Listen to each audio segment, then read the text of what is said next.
আপনারা বসেন। আমি আপনাদের সামনে সূরা তওবা থেকে পরপর 4টি আয়াত পড়েছি।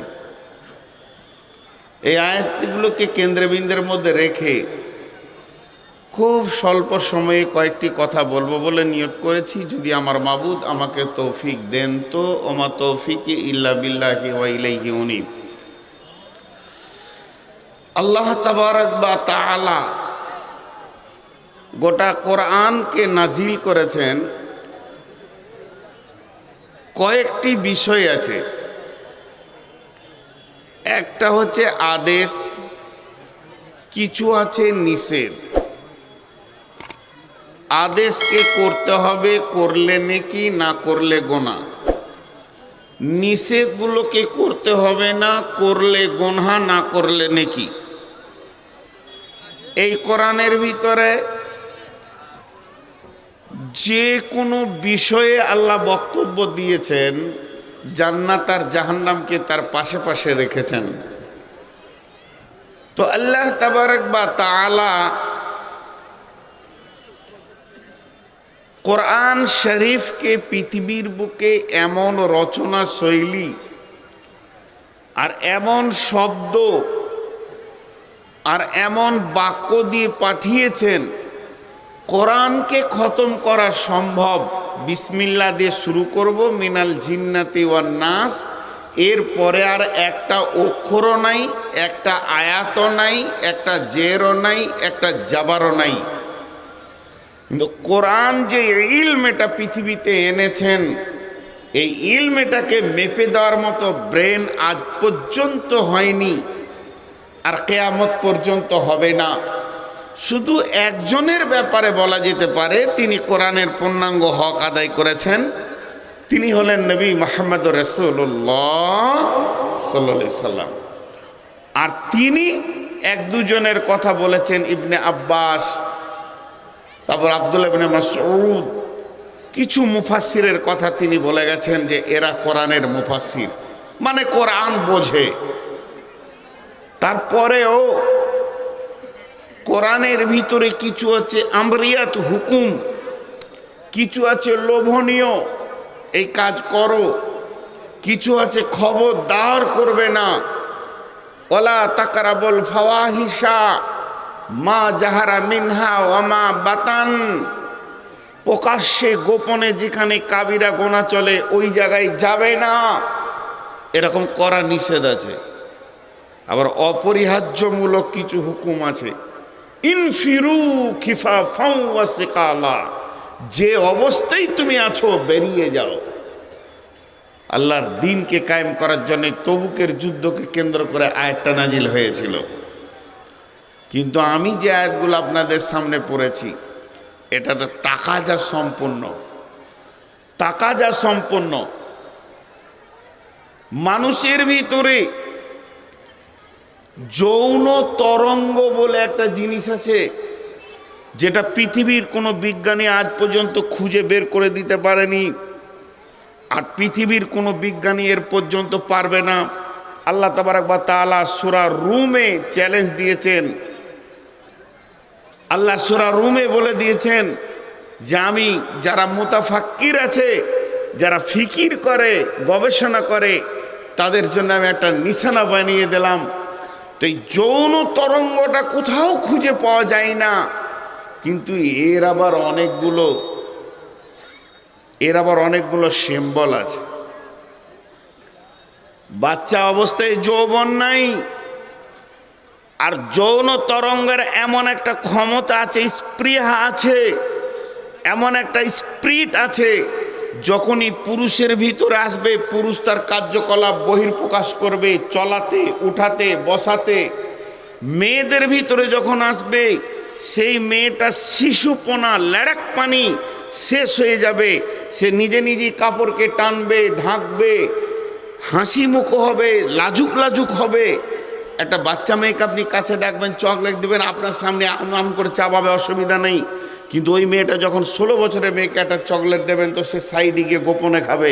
কারণ এই দুটি তাকাজা শরীর দিয়ে, অঙ্গভঙ্গি দিয়ে বোঝানো যায়। কিন্তু ইমানের একটা তাকাজা আছে। লোকটা ইমানদার না লোকটা বেঈমান, কপালেও লেখা থাকবে না, পেটেও লেখা থাকবে না, পেটেও লেখা থাকবে না, পিঠেও লেখা থাকবে না, কিন্তু তার তাকাজা আছে, বোঝা যাবে। বোঝা যাবে একটা ছেলে যখন রাস্তায় হাঁটছে যে না, এই যৌবনে পদার্পণ করেছে, ওর হাত পা চোখ ভঙ্গি। माफ করবেন, मुझे मंजूर नहीं कि अपने शिकायत क्या करूं, लेकिन बात ही से बात है तो मैं क्या करूं। स्कूल থেকে এইদিকে হেঁটে আসলাম, আপনারা জালসার মাহফিলে বসে কি মজা পেয়েছেন। মজা যারা রোড সাইডে দাঁড়িয়ে আছে খালি এমনি এমনি করে গুটকা চিবুচ্ছে তাকাচ্ছে, মাল গোলমাল হয়ে আছে। ও ভাবছে এইটাই জালসা, ও ভাবছে এত সুন্দর জালসা এ পূর্বে আর হয়নি এখানে। আর মহিলারাও বিনা কারণে দল বেঁধে ওকে ঘিসকাইছে ওকে ঘিসকাইছে আর হাঁটছে, দরকার নাই তাও হাঁটছে। তার মানে এদের উত্তাল এসে গেছে, এটা গোপন নয়। তো আল্লাহ কি বলছেন, আমার হাতের দিকে তাকাবেন, ইমানের তাকাজা বলছি। বিসমিল্লাহির রহমানির রহিম। الذين آمنوا وهاجروا وجاهدوا في سبيل الله بأموالهم وأنفسهم أعظم درجة عند الله وأولئك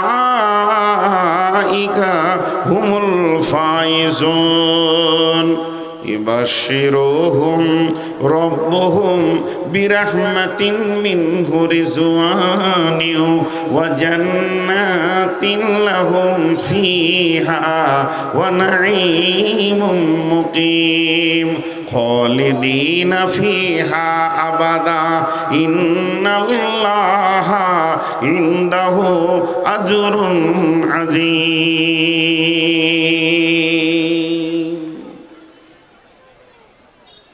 ইংরেজিতে দুটো শব্দ আছে, ভাবিয়েন না যে আমিও খুব ইংরেজি জানি, কষ্ট করে দুটো মুখস্থ করেছি। একটা হচ্ছে বাই চান্স, একটা হচ্ছে by choice. By chance, by choice. By চান্সের বাংলা কি দাঁড়াবে জানি না, বাই চান্স বলি আসি আমরা, মানে হঠাৎ সহসা। বাই চয়েস সার্চিং করে, যেটাকে ফলো করে গবেষণা করে আনা হয়েছে। আমরা মুসলমান বাই চান্স, বাই চয়েস নয়। একটা ছোট্ট ঘটনা বলে তর্জমায় চলে যাব। তাবলিগ জামাত, এটা আমেরিকা থেকে তাবলিগ জামাত এসছে দিল্লিতে, আর দিল্লি থেকে আমেরিকার জামাতকে রুট দিয়েছে কলকাতার কলুটোলাতে। আর সেই জামাতে একজন খ্রিস্টান, মানে খ্রিস্টানদের বড় ধরনের মানুষ, আন্তর্জাতিক অ্যাডভোকেট, তিনি মাত্র 2 থেকে 3 মাস ইসলাম কবুল করেছেন। ও আবার ওই জামাতি এসেছে। তো ওই আমেরিকার ব্যারিস্টার এসেছে, আর আবার রমজান মাস, কেবল 3 মাসের মুসলমানও। বৈকাল বেলায় জামাতটা গাছতে বেরিয়েছে মহল্লার ভিতর দিয়ে। তো দেখছে মুসলিম ছেলেরা গোল করে বসে তাস খেলছে, আর চপও খাচ্ছে, চাও খাচ্ছে। ও ফিরে এলো মসজিদে, গালে হাত দিয়ে বসে আছে। কারো সাহস হয় না যে ওর কাছে যায়, কারো সাহস হয় না। হঠাৎ উনি উঠে অনেকক্ষণ পর জোরে শ্বাস নিয়ে বলছে, ইমাম সাহেব, যারা নতুন মুসলমান হবে ওরা রোজাতে কিছুই খেতে পাবে না, আর যারা জন্মগত মুসলমান, বাপ দাদু মুসলমান ছিল, ওরা কি রোজাতে খেতে পাবে নাকি? বলছে না তো, ইসলামের আইন সবারই জন্য সমান। তখন উনি এই কথাটা বলেছিলেন। এরা বাই চান্স মুসলমান হঠাৎ হয়ে গেছে। ওর বাপ মুসলমান, দাদু মুসলমান, বড় বাপ মুসলমান, পদ্দাদু মুসলমান, পথ বাপ মুসলমান। এর জন্যে মুসলমানের লিস্টে চলে এসেছে। ইসলাম কি জিনিস এখনো কোনো দিন এরা সার্চিং করে নাই। আর আমার বাপ হলো ইহুদি নাসারা, আমার দাদু নাসারা, তার বাপ নাসারা, তার দাদু নাসারা, আমাদের হলো খ্রিস্টান। কিন্তু আমি ইসলামকে গবেষণা করে এসে এর ভিতরে ঢুকেছি। তা আমারটা হলো বাই চয়েস, এদেরটা হলো বাই চান্স। বাই চান্স হয়ে গেছে, কিন্তু ইসলাম কি, কেন, কোথায়, কিভাবে হলো, ইসলামের ব্যাপারে এদের কোনো মাথা পিতা নাই, গবেষণা নাই, চিন্তাও নাই, ধারণাও নাই, উদ্দীপনাও নাই।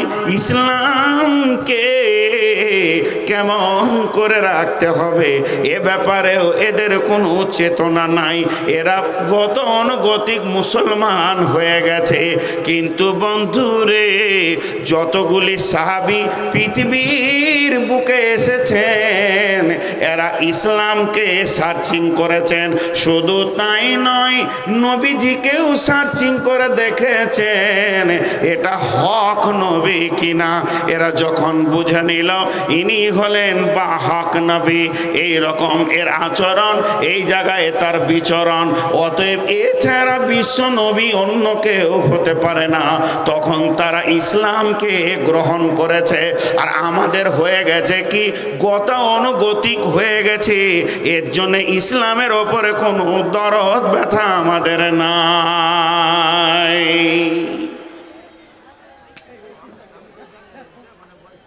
পেয়েছেন পেয়েছেন, কাউকে পেলেন নাকি? ছেলেটার কেউ খরিদ্দার হলো, চলে গেছে, যাক কাউকে পেয়েছে। না পেয়েছে তা একবার দেখিয়ে দিতাম আপনার ক্যামেরাতে। তো এরা চয়েস করেনি। যেমন এক্ষুনি তাকিয়ে দেখেন, এগুলোকে জীবনেও বসানো যাবে না, কারণ এরা ইসলামকে সার্চিং করেনি, কোরআনকে সার্চিং করেনি। এদের মাথা ধরেছে, একটু ভিড় ভাট্টা লেগেছে, চলে এসেছে, বাই চান্স চলে এসেছে, গা কুটকুট করছে, কখন পালাবো, বসানো যাবে না। তো এই দুটির মধ্যে পার্থক্য আছে। আপনারা একবার আমার সঙ্গে মুখ খুলেন। আসলে কি জানেন, এসি ঘরে থাকলে হঠাৎ দরজা খুলে বের হলে মনে হবে গরম লাগলো, হয় কি হয় না? হ্যাঁ না বলেন? তো দীর্ঘ 58টা জালসা বাংলাদেশে করে আসলাম। এখন আজকে প্রথম ভারতে জালসা করছি। গত সপ্তাহে 2-5 দিন আগে এসেছি আমি, ওদের লকডাউন হয়ে গেছে, মেরে দিয়েছে সব। 63টা জালসা ছিল, তার মধ্যে 58টা করতে পারলাম, 5টা পারলাম না, পালিয়ে আসলাম। আবার সব গেট বন্ধ করছে, এবার প্লেন বন্ধ করে দেবে, এই ভয়ে পালিয়ে আসলাম। তো যাই হোক, আজ প্রথম। তা ওরা চিল্লিয়ে চিল্লিয়ে উত্তর দেয়, আজকে উত্তর শুনতে পেয়েছি না। মানে ছিলাম এসি ঘরে, হঠাৎ গরম লাগছে, তাল পাচ্ছি না আর কি। তা আপনারা একটু কথা বলেন, মুখ খুলবেন। গরুর বাচ্চা কি হয়? ভেড়া। জোরে মুখ খুলেন। গরুর বাচ্চা গরু, ছাগলের বাচ্চা ভেড়ার বাচ্চা, আর গাধার বাচ্চা ঘোড়ার বাচ্চা, হেডমাস্টারের বাচ্চা হেডমাস্টার। তার মানে এখানে হাই স্কুলের হেডমাস্টারের পেটে, ওর বিবির পেটে যা হবে সব হেডমাস্টার। আমাদের অবস্থা তাই। এটা তো হিন্দুদের কাজ রে ভাই। বামনের বাচ্চা বামন, ও লেখাপড়া জানুক আর না জানুক বামন, পৈত গলায় দিয়ে দিল।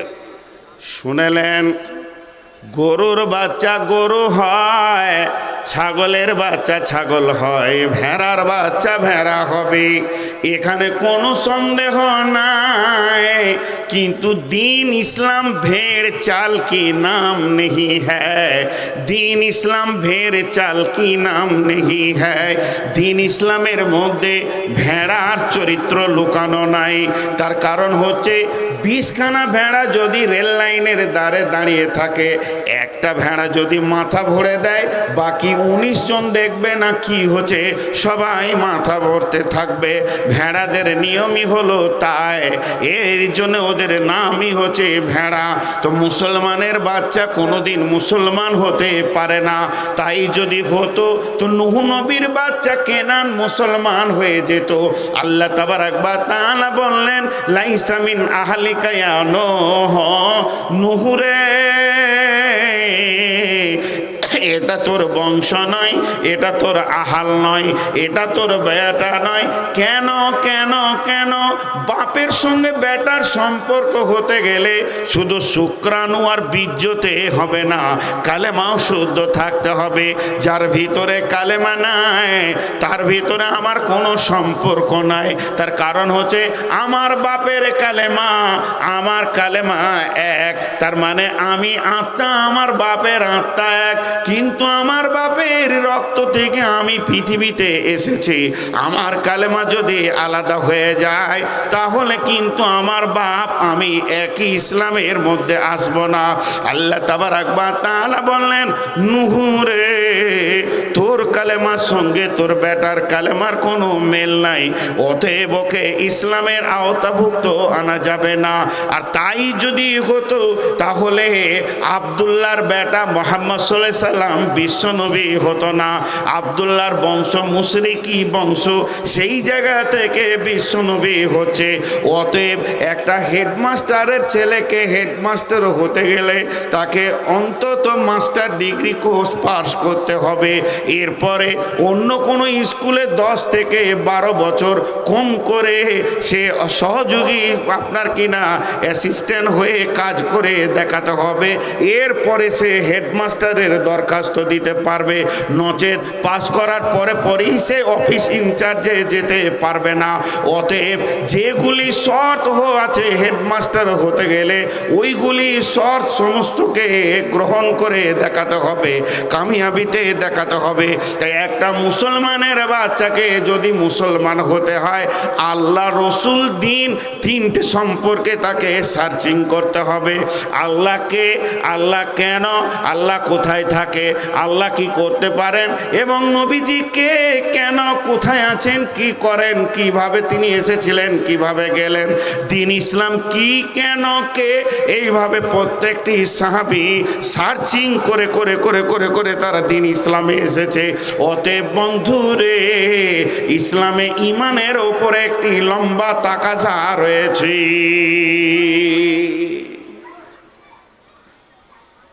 ফেসবুকে না ইউটিউবে, আর ইউটিউবার দেখে কি বলবো রে ভাই, দুঃখ রাখার জায়গা নাই। স্ক্রিনশট মেরে রেখেছি, লিখেছে বিহার পুলিশ নূর মোহাম্মদকে গ্রেপ্তার করেছে আর আমি আছি বাংলাদেশে। আল্লাহকে যে কোন জাহান্নামে দেবে আল্লাহ মাফ করুন। জি, এই অন্যায় কাজগুলো যে করে করে রাখছে, এদের জমা থাকবে কিয়ামতের জন্য। কটাকে ধরে আর থাপ্পড় মারবো? ব্যবসা করবি কর, মিথ্যা করে করিস না। তো ফেসবুকে দেখছিলাম দিয়েছে যে একটা মানুষ সে তার দিনের ব্যাপারে যদি সার্চিং না করেছে আসল জায়গায় পৌঁছাতে পারবে না। তো ইউটিউবাররা ওই মাইক নিয়ে সাংবাদিকের মতো একটা চায়ের দোকানে গিয়েছে, বলছে ভাই আপনারা 1 মিনিট টিভিটা বন্ধ করেন, 1 মিনিট। যে লাইন দিয়ে সব বসে আছে, মুরব্বি চুলদারি পেকে গেছে। তো ওর মুখে মাইক লাগিয়ে বলছে, শেষ নবীর নাম জানো? বলছে হ্যাঁ জানি, হযরত আলী। মাথা কোথা ঠুকবেন? বয়স 70 থেকে 75, তারপরে বলছে হ্যাঁ জানি হযরত আলী। আর একজনকে বলছে, তো বলছে মুহাম্মদুল্লাহ। আপনারা হাসছেন, এটা আফসোস করেন, এটা হাসির খোরাকের জন্য আমি দিচ্ছি না। ওই লোকটার কাছে আজ বয়সের কোনো মাপ নাই, কে আগে যাবে এটা কোনো সিরিয়াল নাই। পৃথিবীতে আসার ব্যাপারে সিরিয়াল আছে, কিন্তু যাওয়ার ব্যাপারে সিরিয়াল নাই। আমার পেটেরটা আগে যেতে পারে, কিন্তু বয়স হিসেবে একটা কথা বলা যায় যে একটা 75 বছরের বয়স্ক মানুষ, দাড়ি সম্পূর্ণ সাদা, চোখের ভুরু সাদা, চাদর নিয়ে বসে চায়ের দোকানে টিভি দেখছে। ওকে কেউ গিয়ে প্রশ্ন করলো শেষ নবীর নাম কি, তো বলে দিল হজরত আলী। এবার বলেন এই লোকটার মত কোন হালাতে হবে, ইমানি হালাতে না বেঈমান হালাতে? অথচ আমার মসজিদের মুয়াজ্জিন আছে যে মাত্র 2 থেকে 4 বছর হলো ইসলাম কবুল করেছে। ওকে জিজ্ঞেস করেন, ও 7 পুরুষের নাম বলবে। কারণ বিশ্বভারতীর কলা বিভাগের ছাত্র, সার্চিং করেছে, সার্চিং করেছে। আপনি হাসছেন। একটা মসজিদে মাগরিবের সালাত পড়ে বললাম যে সালা তো নামাজের বর্ডার হচ্ছে তাকবীর ও তাহরিমা ওয়া তাসলিম ও তাহলিল ওয়া তাসলিম ও তাহলিল ওয়া তাকবীর ও তাহরিমা। আল্লাহু আকবার, আসসালামু আলাইকুম, তাকবীর তাহরিমা থেকে সালাম ফেরা পর্যন্ত মধ্যখানটা হলো সালাত, এটা হলো নামাজ। এই বর্ডার শুরু আলহামদ থেকে শুরু করেন, বাইত বাণী থেকে সালাম ফেরা পর্যন্ত সব দোয়া কটা কে জানে? জি, কেউ মুখ খুলতে পারছে না। আপনি যে দোয়া কটা জানেন, আপনাকে আপনার ওপরে ছেড়ে দেয়া হলো, 100তে কত নম্বর দেবেন? আফসোস করে বলছে 5 নম্বরও নয়। তাহলে আল্লাহর কাছে কোন ভরসায় আছেন? আল্লাহ কোরআনে বলছেন, বিসমিল্লাহির রহমানির রহিম, ইউখাদিউনাল্লাহ ওয়াল্লাযীনা আমানু ওয়া মা ইয়াখদাউনা ইল্লা আনফুসাহুম ওয়া মা ইয়াশউরুন। খারাপ মনে করবেন না, হাসির জন্যে বলছি না, হাসবেন না। নামাজের তাসাহুদে বসে আছে, এরম করে আঙুলটাকে এসে নড়াচ্ছে আর মুখটাকে বিড়বিড় বিড়বিড় বিড়বিড় বিড়বিড় করে এত জোরসে হিলাচ্ছে, মনে হচ্ছে সমস্ত দোয়া মুখস্থ আছে। ভদ্রলোক আত্তাহিয়াত জানে না, আর দরুদ শরীফ জানে না। আল্লাহুম্মা ইন্নী জালামতু নাফসি যুলমান কাসীরা ওয়া লা ইয়াগফিরু যুনুবা ইল্লা আনতা ফাগফিরলি মাগফিরাতাম মিন ইনদিকা ওয়ারহামনি ইন্নাকা আনতাল গাফুর রহিম জানে না, কোনো দোয়াটা জানে না, এত সুন্দর করে মুখটা বিড়বিড় বিড়বিড় করে নড়ছে। এবার আপনার কাছে আমি রেজাল্টটা ছেড়ে দিলাম, ও নামাজটা কার জন্যে পড়ছে? নামাজটা ও মানুষের জন্য পড়ছে না আল্লাহর জন্য পড়ছে? আল্লাহর জন্য যদি পড়ে তাহলে ওর বিবেক এবং চেতনা বলবে আমি খামকা মুখটা হিলাচ্ছি, আমার আল্লাহ জানে, আমি কিছুই জানি না। আর মানুষের জন্য যদি পড়ে তাহলে ও মানুষকে বুঝিয়ে দিল যে আমি দোয়া জানি। এদের জন্য আল্লাহ তাবারক ওয়া তাআলা বলছেন এরা এমন একটা ধোঁকাবাজ, এরা আল্লাহকে এবং মুমিনদেরকে ধোঁকা দেওয়ার চেষ্টা করে বা ধোঁকা দেয়, কিন্তু হালাকে এ জানে না 70টা বছর নিজেই ধোঁকার জায়গায় বসে বসে কেটে গেল। তিলে তিলে সেকেন্ড থেকে মিনিট, মিনিট থেকে ঘন্টা, ঘন্টা থেকে দিন, দিন থেকে সপ্তাহ, মাস, বছর করে 75টা বছর অতিক্রম করে দিল। আর মাত্র 5 মিনিট পরে আজরাইলের সঙ্গে মোলাকাত হবে, সে পৃথিবী ছেড়ে চলে যাবে, তার অঙ্কের রেজাল্ট আসবে কিয়ামতের মাঠে। কিয়ামতের মাঠে যেদিন তার রেজাল্ট নেওয়ার দিন হবে, সেই দিন তার ফয়সালা আসবে 0,0,0,0।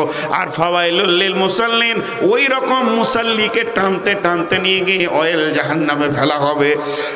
যেহেতু সে ধোঁকাবাজের মতো জীবনটা কাটিয়েছে, এর জন্য আল্লাহ তাবারক ওয়া তাআলা বলছেন সে বোঝে না, সে ওমা ইয়াকদাউনা ইল্লা আনফুসাহুম, সে নিজের নাফসকে নিজেই ধোঁকা দিচ্ছে।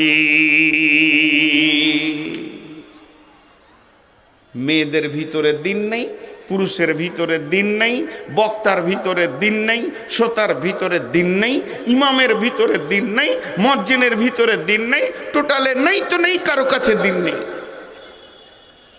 তবে কি আমি বলবো 100তে 100টা মানুষ বেঈমান? জি না, ইমানদার পৃথিবীতে আছে, আল্লাহওয়ালা আছে। আবু বকর সিদ্দিক রাদিয়াল্লাহু তাআলা আনহু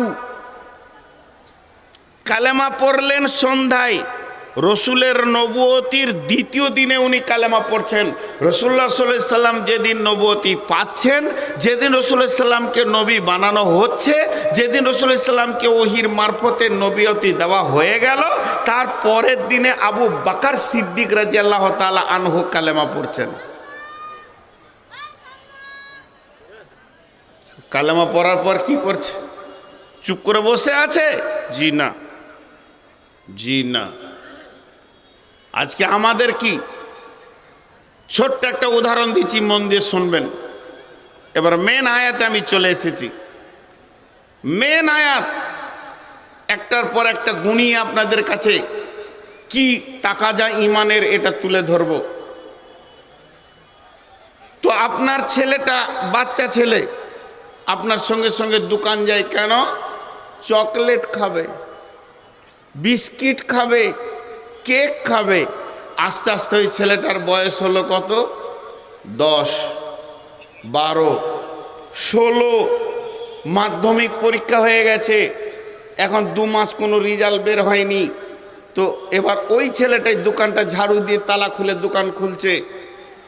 আপনি দুপুরবেলায় খেয়ে ক্যাশ বাক্সের ওপরে মাথাটা দিয়ে হালকা ঘুমাচ্ছেন, এমন সময় একটা খরিদ্দার এসেছে। গামছা আছে বাবু? হ্যাঁ, ভালো গামছা, বেলডাঙ্গার গামছা। চাচা বসেন, এরকম গামছা কোথাও পাবেন না, ওই স্পেশাল গামছা। কত দাম? 75 টাকা। আরে বাবা, এত দাম কেন? আচ্ছা চাচা, আপনি 2 টাকা কম দিয়েন যান। বুঝে নিয়েছে এটা কাজ কি। কামারের ছেলে আব্বার পাশে ঘুরঘুর করছে, ছোট থেকে কেক বিস্কুট খেয়েছে। যখন বয়স হয়ে গেছে, তখন ওর আব্বা টিফিন খেয়েছে বসে বসে, ও তখন হাঁপড়টা ধরে টানচার হাতুড়ি মারছে। বুঝে নিয়েছে আমার কি কাজ, আমি কোন ঘরের ছেলে, আমার কি কাজ। চাষির ছেলে মাঠে টিফিন নিয়ে গেছে আব্বার জন্যে, আব্বা হাতটা ধুয়ে কাজ ছেড়ে এসে, নিরান ছেড়ে এসে রুটি খাচ্ছে, ওই ছেলেটা দয়লেটা নিয়ে 2টা খুঁচুরছে। বুঝে নিয়েছে পরবর্তীকালে আমার কি কাজ। এগুলো বোঝানোর জন্য কোনো স্কুল নাই, কলেজ নাই, কোনো ভার্সিটিতে প্রাইমারি স্কুল থেকে হাই স্তর পর্যন্ত আর মক্তব থেকে আল জামিয়া পর্যন্ত কোথাও পড়ানো হয় না। সে বুঝেলেই তেমনি প্রতিটি দোকানদারের ছেলে তাদের পেশা বুঝে নেই যে আমার কি কাজ। চাষির ছেলে তার পেশা বুঝে নেই। শুধু আমাদেরই বুঝতে অসুবিধা আছে আমার কি কাজ, আমি কার উম্মত আর আমার কি কাজ, এটাকে আমাদেরকে মাইকে করে বলতে হবে। কিন্তু এক জায়গায় খুব হুঁশ আছে, কি? আপনাদের বিয়ে বাড়িতে কার্ড যায়, কার্ড, বিয়ে বাড়িতে বিয়ের দাওয়াতের কার্ড যায়, কার্ডের নিচে লেখা থাকে যে টাকা বা গিফট নিয়ে খেতে আসবেন। কিন্তু এটা বুঝে নিয়েছে যে আমাকে নিয়ে যেতে হবে। শালির বিয়ে হলে আবার 25 দিন আগে যায়, যে আমার কি কাজ, এটা ওর বুঝে নিয়েছে। কিন্তু দিনের ব্যাপারে ওর বুঝে আসছে না যে আমার কি কাজ। চলেন, আল্লাহ বলছেন বিসমিল্লাহির রহমানির রহিম, আল্লাযীনা আমানু ওয়া হাজারু ওয়া জাহাদু ফি সাবিলিল্লাহি বিআমওয়ালিহিম ওয়া আনফুসিহিম। রব্বুল আলামিন বলেন, ঈমান এমন একটি বস্তু, ঈমান এমন একটি বস্তু, মেয়েদের ভিতরে যৌবন আসলে সে যেমন পুরুষের চাহিদা করে, আর পুরুষের ভিতরে যৌবন এলে ও যেমন মহিলার চাহিদা করে। কোন বেঈমানের ভিতরে যখন ঈমান এসে যাবে, ওই ঈমানদার যখন নব ঈমানদার হবে, ওর ঈমানের স্পিরিট ভিতরে এমন বাড়বে, ঘরে বসে থাকতে পারবে না।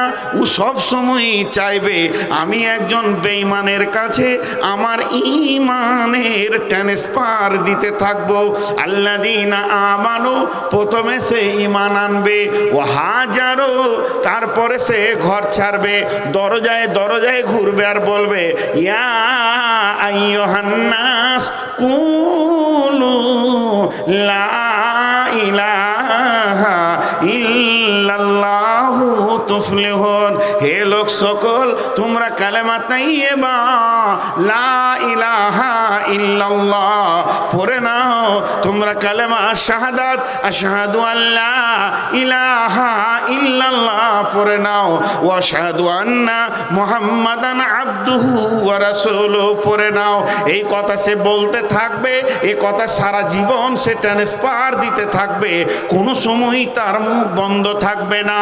হযরতে আবু বকর যেদিন কালেমা পড়লেন নবীজির হাতে হাত দিয়ে, তিনি কাপড়ের ব্যবসায়ী ছিলেন, তিনার ফেরি ব্যবসা ছিল, মাথায় করে কাপড়ের বোঝা নিয়ে গলিতে গলিতে ঘুরে ঘুরে ঘুরে ঘুরে কাপড়ের ব্যবসা করতেন। সকাল থেকে তিনি বের হয়ে চলে গেলেন নিজের গোত্র বংশ গ্রামে টোলাতে পাড়াতে, তিনি কাপড়ের বিজনেস করতে শুরু করলেন। আর একদিকে কাপড়ের বিজনেস করে, আর একদিকে মানুষের গায়ে হাত বুলিয়ে বলে, ভাইয়া বলো কুলো লা ইলাহা ইল্লাল্লাহু মুহাম্মাদুর রাসূলুল্লাহ, এই কালেমা পড়ে নাও। যখন ওই সকালের সূর্যটা উঠলো, সূর্যটা যখন ডুবে গেল, সন্ধ্যা যখন হয়ে গেল, 10 জন লোককে, একজন নয়, দুজন নয়, তিনজন নয়, চারজন নয়, 10 জন লোককে নতুন কালেমা পড়িয়ে বিশ্ব নবীর কাছে এনে হাজির করে দিলেন এবং বললেন, এ রাসূলুল্লাহ, আজকে সারাদিনের মেহনতে আল্লাহ আমাকে দুনিয়ার মাল এতটা দিয়েছে, আর এটা আমার আখিরাতের পুঁজি জমা করেছে। তাদের কালেমা পড়ার সঙ্গে সঙ্গে তাদের বুঝে এসে গেছে যে আমার পাওয়ারে, আমার ক্ষমতাতে, আমার ইমানি তাকাজাতে আর একটা বেঈমান যেন ঈমান পেয়ে যায়, এটা ছিল তাদের কাজ, বুঝে এসেছিল। আমরা যে নবীর উম্মত, কিয়ামতে পশ্চিম দিকে সূর্য ওঠা পর্যন্ত আমাদের এই ডিউটি চালিয়ে যেতে হবে। নিজে ঈমান আনার পরে পরে আর একজন ঈমানদারকে বানাতে হবে। ঈমান এমন একটা জিনিস, ঈমান হলো আমানাতের জিনিস। ঈমান হলো আমানত, তোমার কাছে যে পৌঁছেছে তুমি আর একজনের কাছে সেটা পৌঁছিয়ে দাও। খারাপ মনে করেন না, খারাপ উদ্দেশ্যে কোনো কথা বলি না।